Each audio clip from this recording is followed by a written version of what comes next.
जय बोलो सुभाष पत्री महाराज को, जय बोलो सुभाष पत्री महाराज को, శాకాహార జగత్ కో, పిరమిడ్ జగత్ కో జై. ఓకే మాస్టర్, నా పేరు వెంకటరమణారెడ్డి.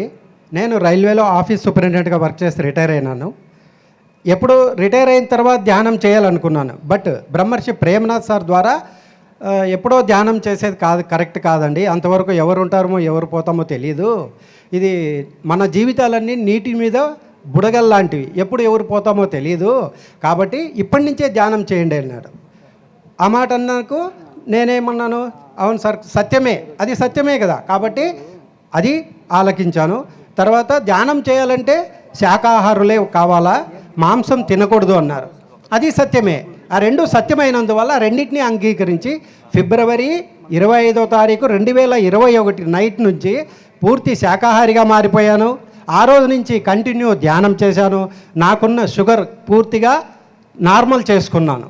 ఇది నా యొక్క ఈ ధ్యానంలోకి వచ్చిన తర్వాత జరిగింది. తర్వాత నేను ఈ యొక్క పత్రిజీ గారి మనకు చెప్పినటువంటి పరమ సత్యాలైనటువంటి ధ్యాన జగత్, శాకాహార జగత్, పిరమిడ్ జగత్, ఈ 3 సాధనల కోసం నిరంతరం కృషి చేస్తున్నాం. పత్రిజీ సైనికులు అనే ఒక గ్రూప్ క్రియేట్ చేసి, ఎందుకు ఈ మాట అంటున్నానంటే పత్రిజీ సైనికులు ప్రతి దేశానికి ఆ దేశ రక్షణకు సైనికులు ఉన్నారు.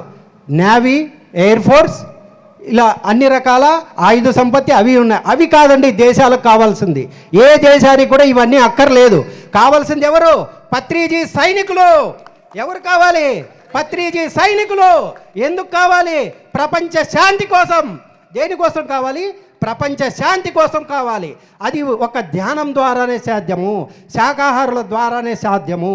ఈ సత్యాన్ని తెలుసుకున్నాను కాబట్టి ప్రతిరోజు నిరంతరం ధ్యానం చేస్తూ శాకాహార ప్రచారం, ముఖ్యంగా ధ్యాన ప్రచారం, మనము ఏ సత్యాన్ని తెలుసుకున్నామో, ఏ మంచి మనకు జరిగిందో ఆ మంచి మనలోనే దాచుకోవడం కాదండి, మనం నలుగురికి పంచాలా. ఆ యొక్క జ్ఞానాన్ని కావచ్చు, ఆ మంచిని నలుగురికి పంచి అందరూ ఆనందంగా ఉండాలి, అందులో మనం ఉండాలి. అదే ఇందాక చెప్పాను కదా, ఏ దేశానికి కూడా ఆ రక్షణ సైనికులు కాదు కావాల్సింది, మనలాంటి పత్రిజీ సైనికులు కావాలి. అహింసా పరమో ధర్మ, ఇందాక సార్ చెప్పారు కదా, అహింసా మార్గంలో ప్రయాణించి ప్రతి ఒక్క దేశంలో ప్రతి ఒక్క మనిషి శాంతి సౌభాగ్యాలతో విరజిల్లాలంటే దానికి కావాల్సింది అహింసా మార్గమే. అహింసా మార్గంలోకి రావాలంటే ధ్యాని కావాల్సిందే. ఓకే మాస్టర్, నాకు ఈ అవకాశం ఇచ్చిన ఈ పిఎంసి ట్రస్ట్ వారికి, ఛానల్కి, ప్రతి ఒక్కరికి పేరు పేరున కృతజ్ఞతలు, ధన్యవాదాలు తెలుపు.